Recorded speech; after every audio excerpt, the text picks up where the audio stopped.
Obi m ga-adị ndụ maka ya, ụmụ m ga-efe ya, ha ga-akọrọ ndụdụga ndụ na-abịanụ akụkọ banyere Onyenwe anyị. Ha ga-akọrọ ndị a na-amụbeghị amụ ka Onyenwe anyị si kwesị ntụkwasị obi, wee sị, ọ bụ Onyenwe anyị mere ihe niile ndị a.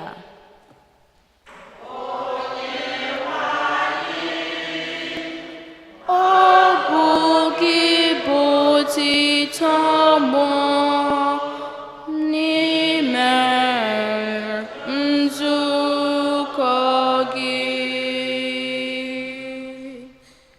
Onyenwe anyị.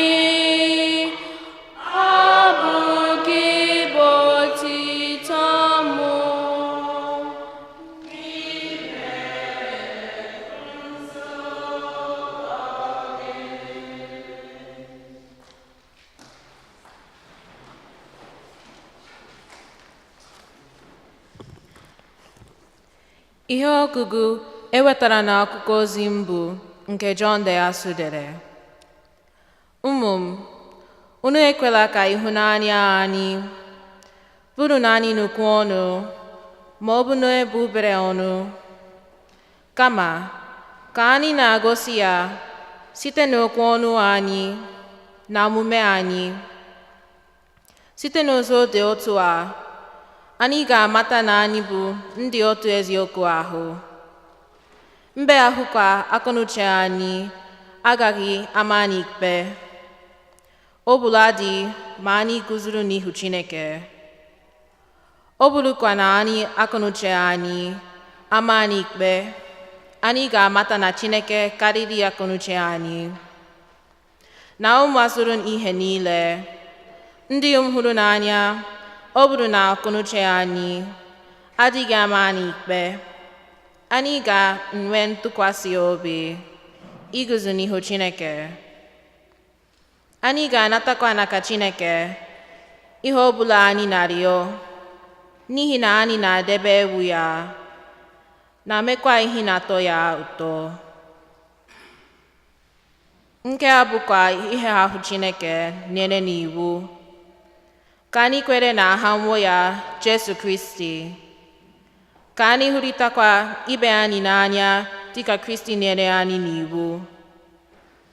Onye na-edebezu iwu Chineke na-anọgide n'ime Chineke, Chineke na-anọgidekwa n'ime ya. Anyị na-amata na Chineke bụ n'ime anyị site na mmụọ nsọ ahụ o nyere anyị. Okwu nkosebruwa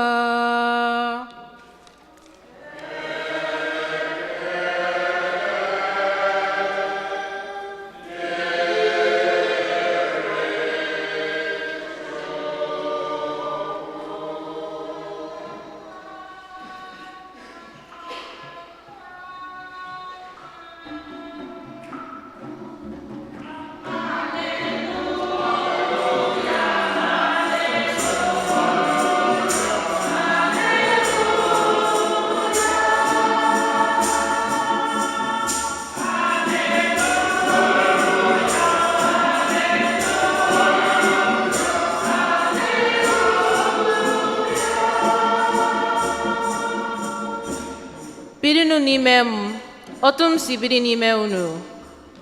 Onye ọbụla nọ n'ime m ga-amịta mkpụrụ n'uju.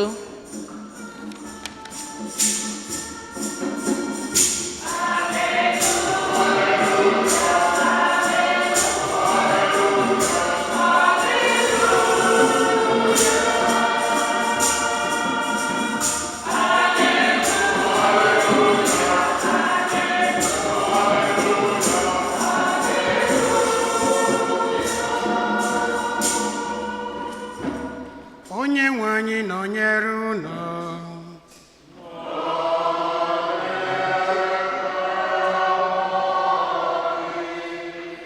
Ihe ọgụgụ nke a si n'ozi ọma dị nsọ nke Jọn dere.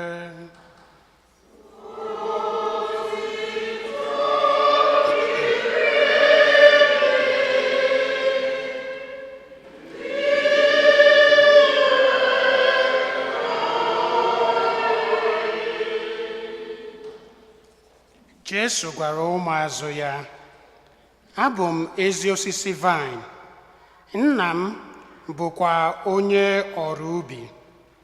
Ngalaba ọbụla n'ime m nke na-adịghị amị mkpụrụ, a na-egbupụ ya, ma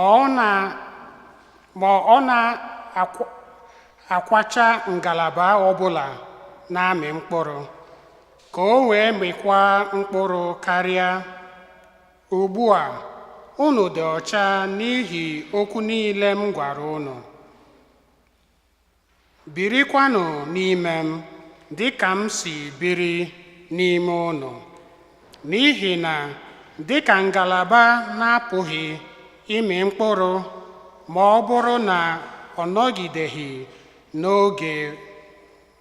n'ogwe osisi, otu ahụ kwa ka unu na-apụghị ịmị mkpụrụ ma ọ bụrụ na unu anọgideghị n'ime m. Mụ onwe m bụ osisi vaịn, ma unu bụ ngalaba nke m. Onye ọbụla nke na-anọgideghị n'ime m, ma mụ onwe m kwa n'ime ya, ga-amịta ọtụtụ mkpụrụ. N'ihi na ewuzigo m, unu apụghị ime ihe ọbụla. N'ihi na ewezuga m, unu apụghị ime ihe ọbụla. Onye ọbụla na-ebinyeghị n'ime m, a ga-eburu ya tụpụ dị ka ngalaba, ka ọ kpọnwụọ. Ndị mmadụ achịkọta ya, tụnye ya n'ọkụ, o wee repịa. Ma ọ bụrụ na unu ebiri n'ime m, ọ bụrụkwa na okwu m ebiri n'ime unu, rịọnụ ihe ọbụla unu chọrọ, a ga-emekwara unu ya. Site n'imi ọtụtụ mkpụrụ ka unu ga-esi enye nna m otito. Sitekwa n'ime otu a, unu ga-abụ ndị na-eso ụzọ m n'eziokwu. Ozi ọma nke ose bụrụ ụwa.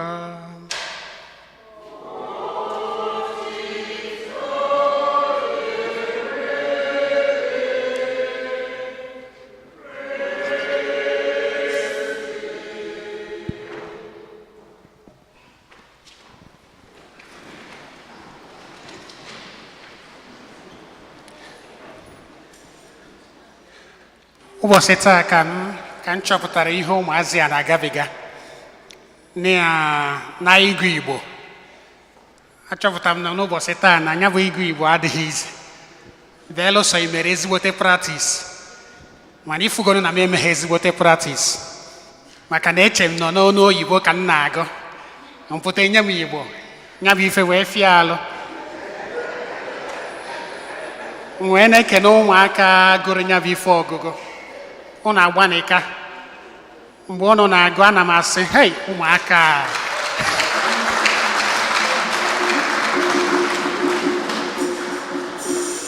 so daalụ unu mere ọfụma.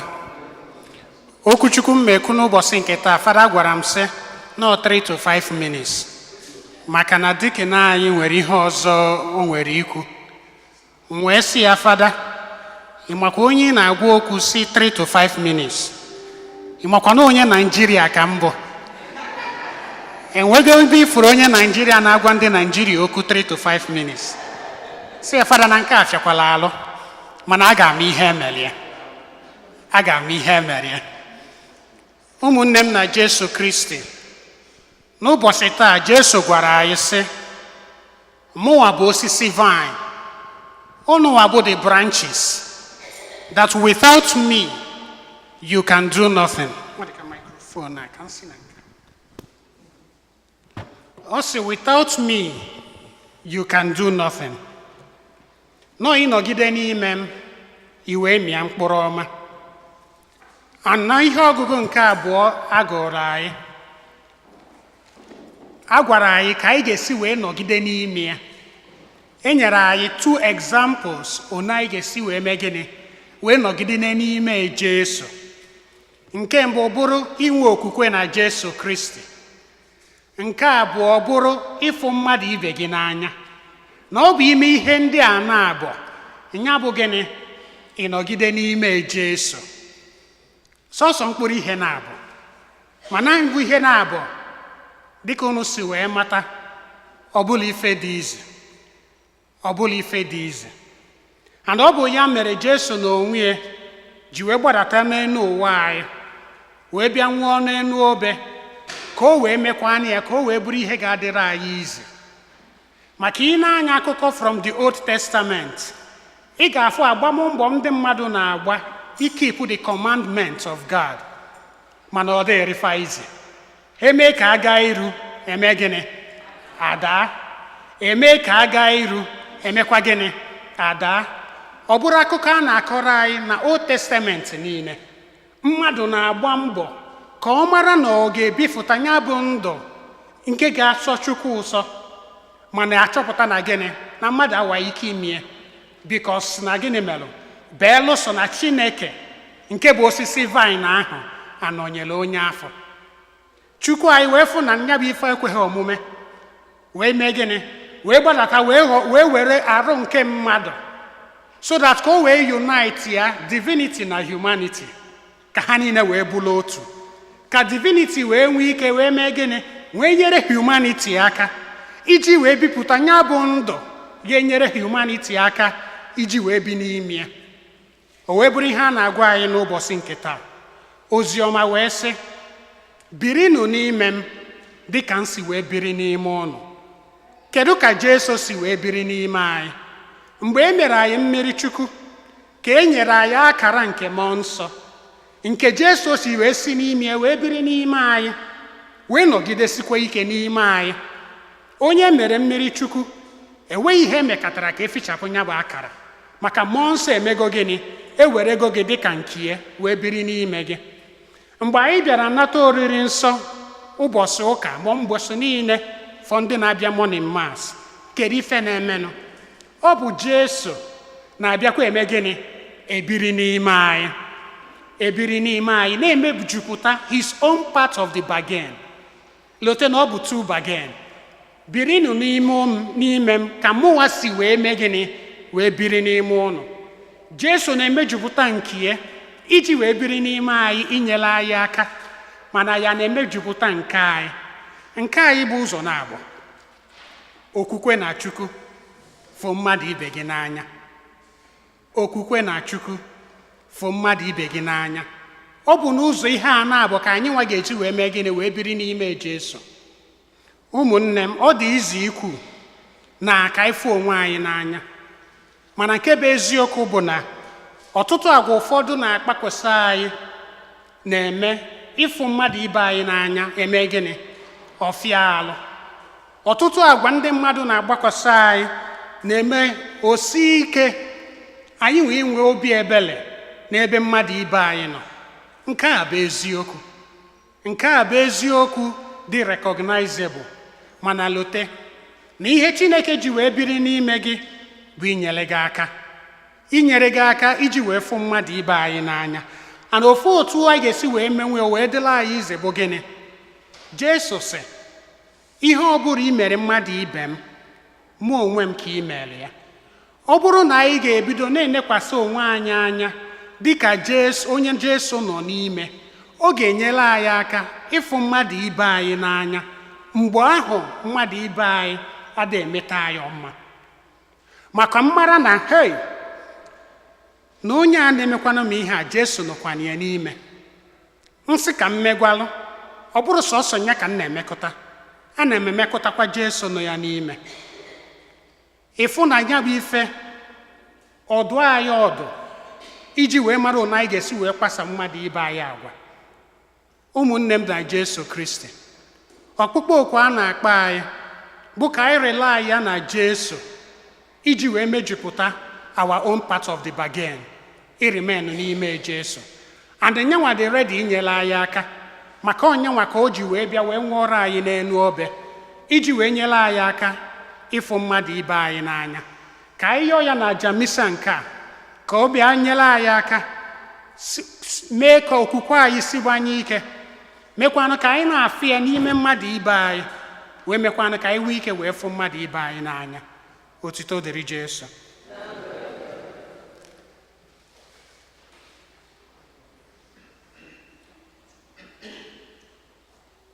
At this time, if you focus your attention on the screens for the annual Catholic Appeal.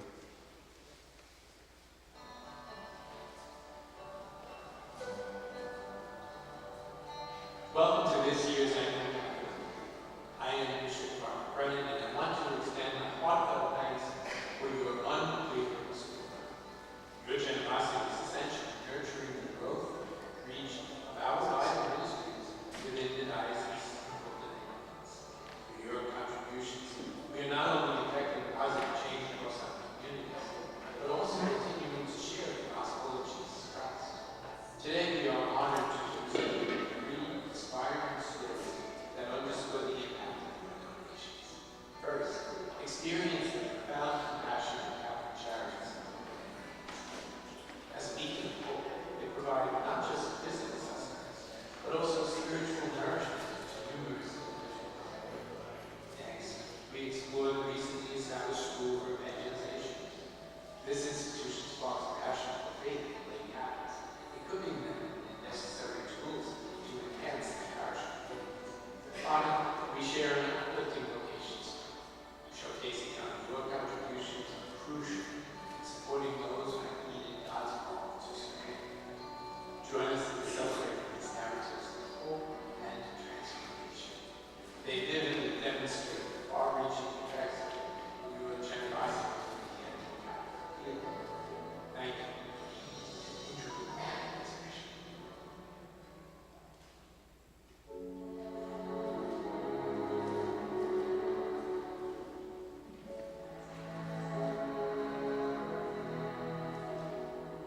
Katie, you reminds me of myself. You know, when I was that age, I went to school, English, and this is why I was motivated to produce stuff like this.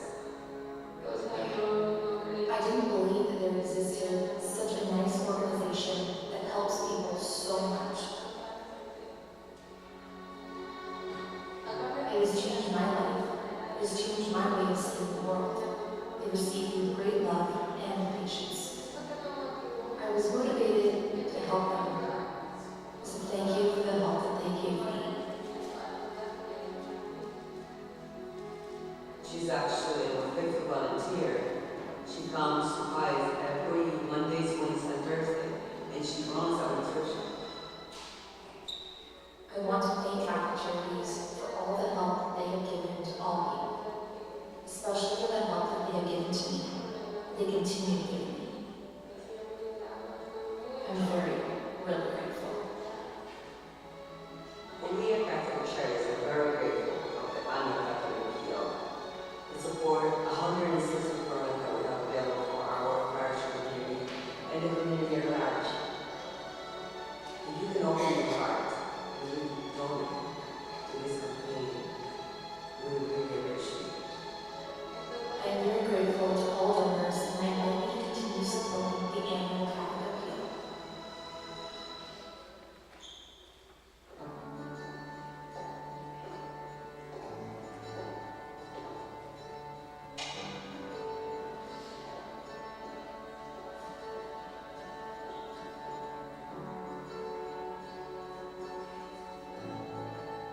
So I first met Henry last summer, and what I found in him is that he really wanted to learn more about the faith. He has this deep desire to serve, more than just the capacity of coming to church on Sundays and being part of maybe one group or another. His heart was really just yearning to know more. I wanted to help, but I knew that I had to pour myself. I wanted to be part of the Holy Spirit Institute because that was going to be a way for me to be ready to be a Catholic. And that made me happy actually. Within the School of Evangelization, we have many aspects: parish, family, we have catechesis, adult reformation. And so within that, we go even further to assist the parishes with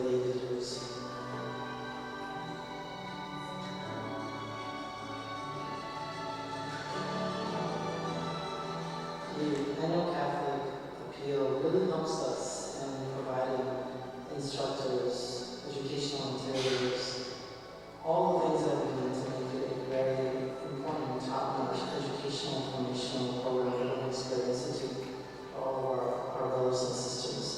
And without that support, we wouldn't be able to do this. I definitely consider myself a change man for the good, because I now understand God has to be number one priority in our lives, in my life. We're asking you to consider donating to the annual Catholic Appeal. Consider being a part of this work of evangelization right from your own home by supporting this program and supporting all the things that we do to serve the diocese of Brooklyn. In 2011, I became a seminarian. And in 2017, I came to the United States. And today, I'm here, Deacon for the Diocese of Brooklyn. My experience in the seminary has really been very, very careful.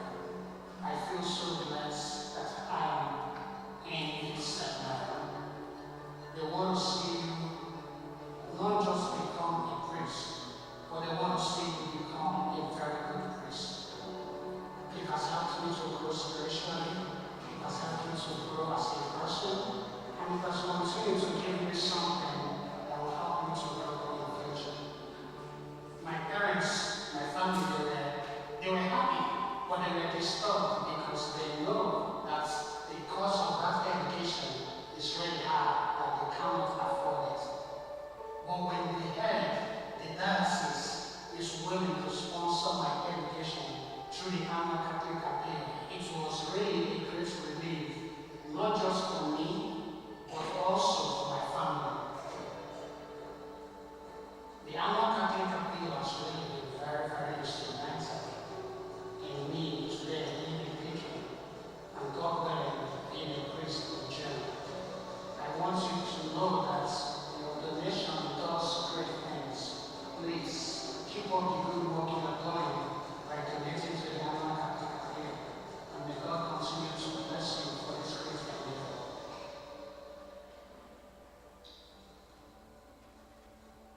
As we reflect on the story shared today, charity, Catholic charities, the faith cultivated in school for evangelization, and the hopeful journey of our vocations, we clearly see the tangible impact of your support through the annual Catholic Appeal.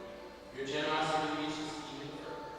It helps to serve meals to thousands daily, invigorates our youth through dynamic youth ministry programs, and offers solace through chaplains at hospitals, prisons, and schools. It also provides care for our elderly priests who have dedicated their lives to God's service. The needs within our diocese continue, calling us to act with compassion and generosity. Your contributions are crucial in maintaining and growing these essential services. Therefore, I encourage you thoughtfully to consider how you might further support these vital ministries. Together with your aid and prayers, we will continue to cultivate a community rich in faith, hope, and love, making a profound difference in many lives. May God bless you for your unwavering faithfulness and generosity.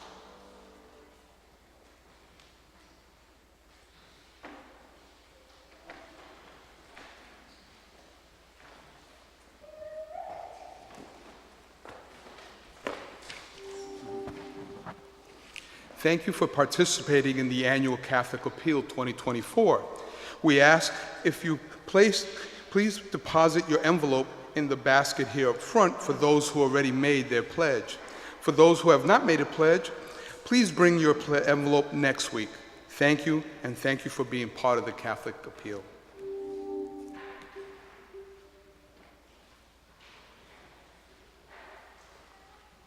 So emesịa onwe ndị ji envelope enwe ha tinye ya n'ime basket a ọnụ wepụ n'ọtọ maka ekpere nke ndị mmadụ.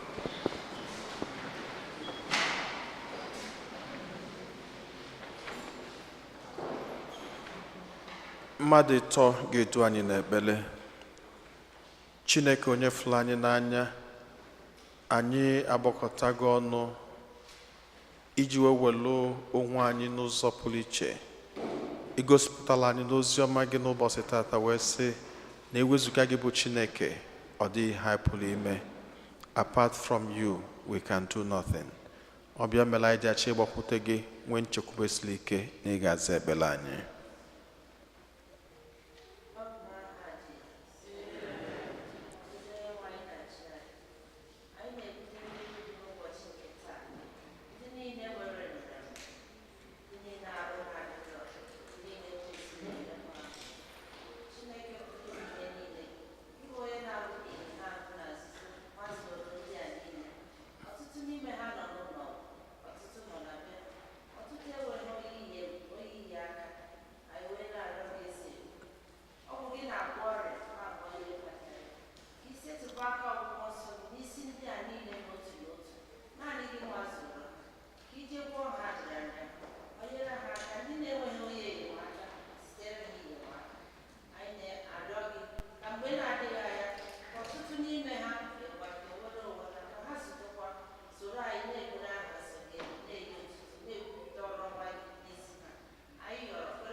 Dị nwere anyị nụrụ anyị anya.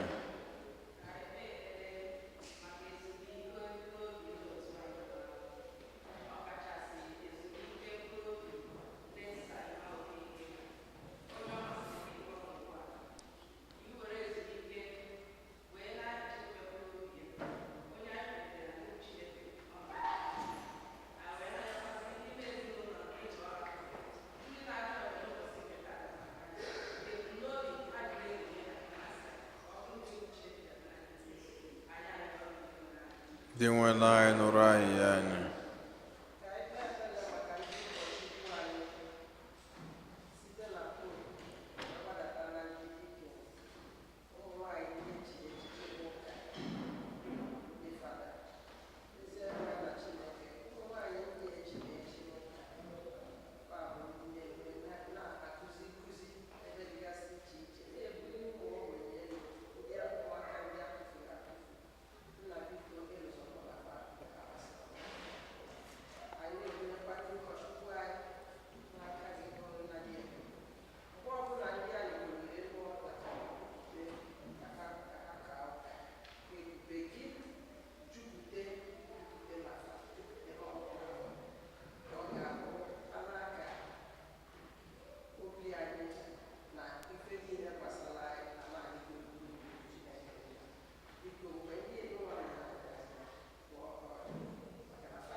Dị nwere anyị nụrụ anyị anya. Ka anyị natazie isi a na nye Chineke ebumnobi ndị ọzọ.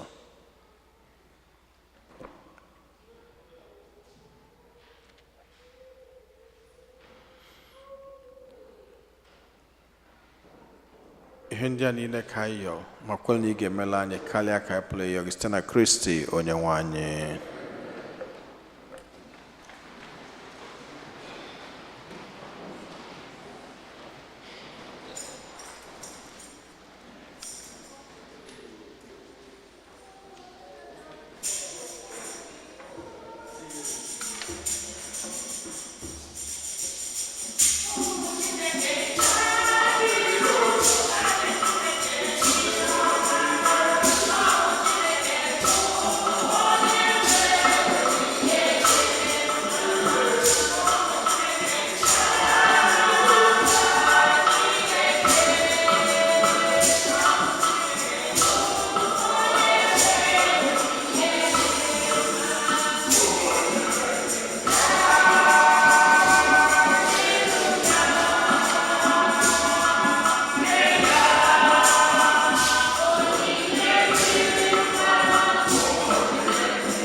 nna m ka aja mụ na unu na-achụ bụrụ ihe ga-asọ Chineke ji ike niile nara nụ.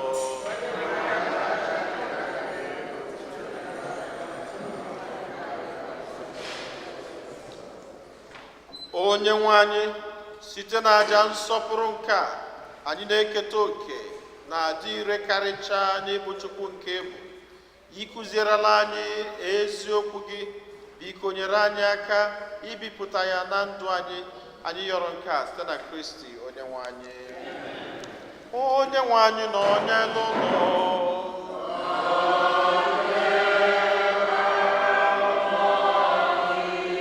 wenite n'obi ihe nọ.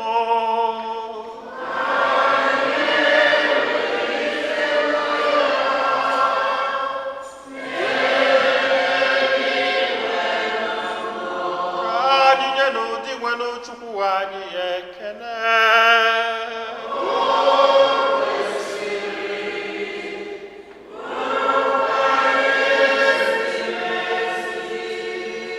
O kwesịrị ezi bụrụkwa ihe siri ezi na-asọ ndụ na anyị ga-eto gị oge niile o sebụrụwa, ma ọ kacha mba n'oge ugbu a mgbe Kristi onye bụ Paska anyị bụzi ihe jiri chụọ aja.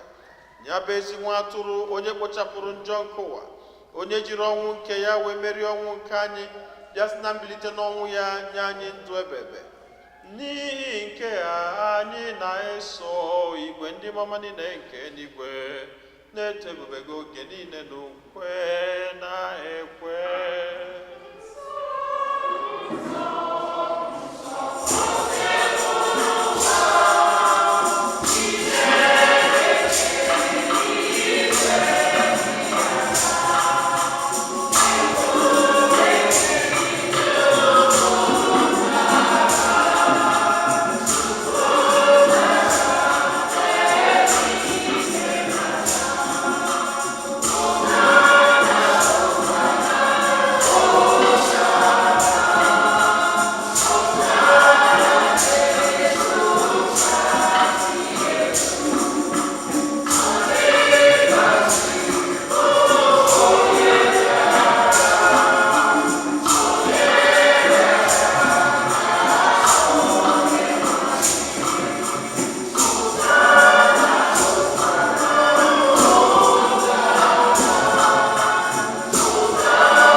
Anyị arịọ ka ido onyinye ndị nsọ site erukwasa ha mmụọ gị, ka ha wee ghọrọ anyị arụ n'ọbara nke onye nwe anyị Jesu Kristi, onye bịara tupu edunye n'ọnwụ nke o jiri aka wee nara.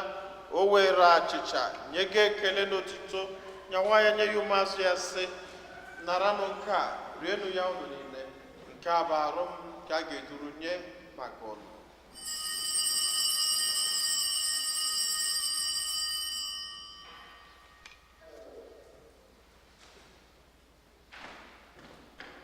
Otu akwa ka o si mee mgbe ha richara nri anyasị, o buru iko mmanya nyekwa gị ekele n'otuto, bunye ya ụmụazụ ya sị, naranụ nke a, ṅụọnụ ya unu niile, nke a bụ iko nke ọbara m nke ọgbụgba ndụ ọhụrụ ji ebebe.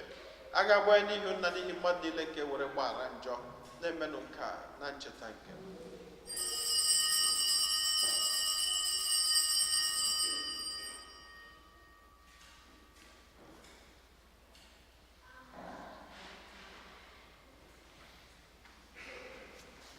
Ka anyị kwupụtanụ n'ihe omimi nke okwukwe anyị na-eme ugbu a.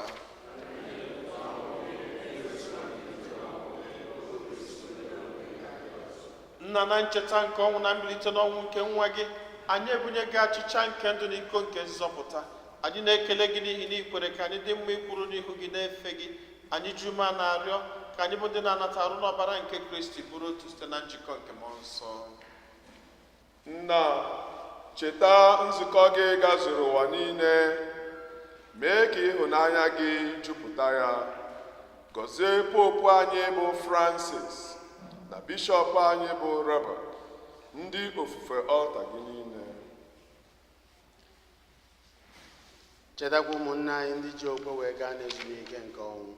Kpọbata ha na ndị ọzọ niile nwụrụ anwụ n'ihe nke ebube gị, biko meere anyị niile ebere ka anyị soro Virgin Maria dị ngọzi nne nke Chukwu na ndị apọstụl na ndị nsọ gị niile ndị mere uche gị n'ụwa wee keta ndụ ebe ebe ka anyị sorokwa ha na-eto gị na-edo gị ebe site na Jesu Kristi nwa gị.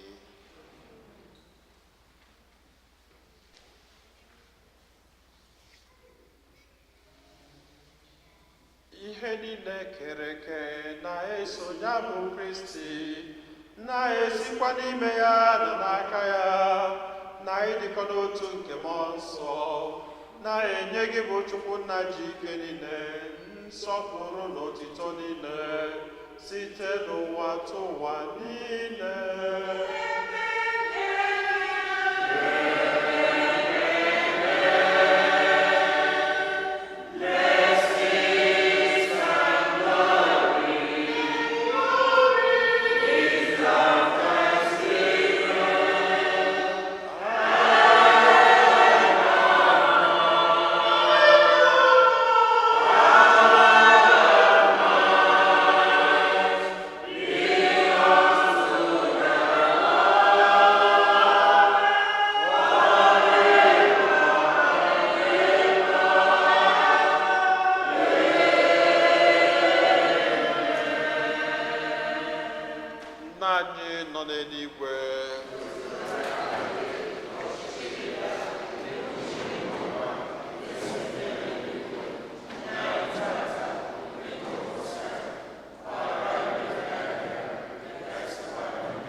Zọpụta n'anya anyị na-arịọ gị osebụrụ ụwa n'ajọ ihe niile, were ebere nye udo n'oge nke anyị site n'inye aka ebere gị ka a zọpụta anyị niile na njọ oge niile. Anyị were gbanahụ nsogbu niile, were nchekwube dị nsọ na-atụ anya maka mbịaghachi nke onye nzọpụta anyị Jesu Kristi. Onye nwe anyị Jesu Kristi, onye gwara ndị apọstụl gị, udo ka m na-arapụrụ n'udo nke m ka m na-enye unu, elekwa n'anya na njọ anyị, kama lekwasị anya n'okwukwe nke nzukọ gị. Nye ya udo na-edikọ n'otu mgbe niile ka uche gị siri chọọ, gị bụ onye dị ndụ na-achị ebe ebe. Udo nke ose bụ ụwa dịrị unu mgbe niile.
ụmụnne m na Kristi n'enunu nwa atụrụ nke Chukwu n'enu onye ahụ na-ekpochapụ njọ nke ụwa anyị niile nwekwa onye isi ọma bụ ndị akpọ n'ori nke nwa atụrụ Chineke.